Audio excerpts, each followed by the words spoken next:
Hey folks, walk with me. It's a bit noisy out here today, but it is beautiful with the fall changing of the leaves and all that jazz. So we'll do our best with the noise. Hopefully I can fix it a little bit in the editing process. But I've been seeing everywhere this Polymarket nonsense. And it is nonsense, I think. My understanding of it, and you can tell me, you can, shout your heads off in the comments if I'm saying something untrue, but please don't just say that I'm wrong. Provide some information as to where somebody can get the right information. But my understanding is that this Polymarket is offshore, so it doesn't even exist here in the US. That's sort of irrelevant, but what's more relevant is, my understanding is, folks based in the US can't actually place bets on the upcoming election. And so the people who actually influence the outcome can't bet on it, which makes sense, right?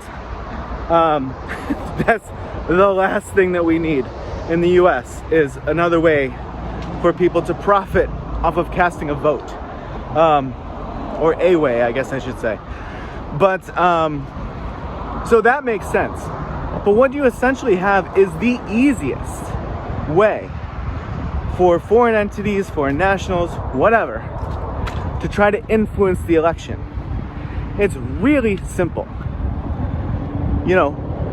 Place all of the bets the way that you want to see the election go.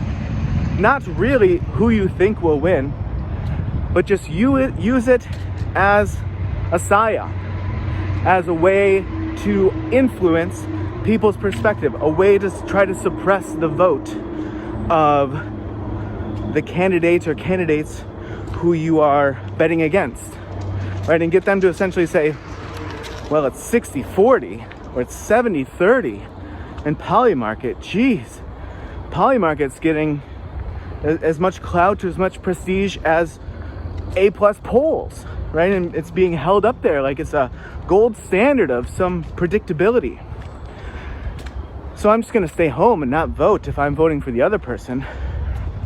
It's going to be a landslide anyway, right? I think this is the simplest, low lift, low intelligence opportunity for foreign interference, for foreign influence in an election cycle. And, like I said, what's extra disturbing about it is that it's constantly being talked about, posted on social media, and even taken seriously on some news sites, like TV news, right, cable news. And so they're just sort of feeding into the attempt to influence, right? If they were just out there and there was some social media bots or whatever was posting about it, okay, it's one thing. It still is what it is. It's still the thing I'm describing. But then when you have it on cable news channels and just giving it further and further credibility, putting it in this light, giving folks the conception that it's somehow in line with, New York Times poll, Quinnipiac poll. It's pretty loony. So, yeah, to me, it just looks like the most obvious example of here's a really easy way to try to influence this election. Really overstate the betting on one candidate that you want to win.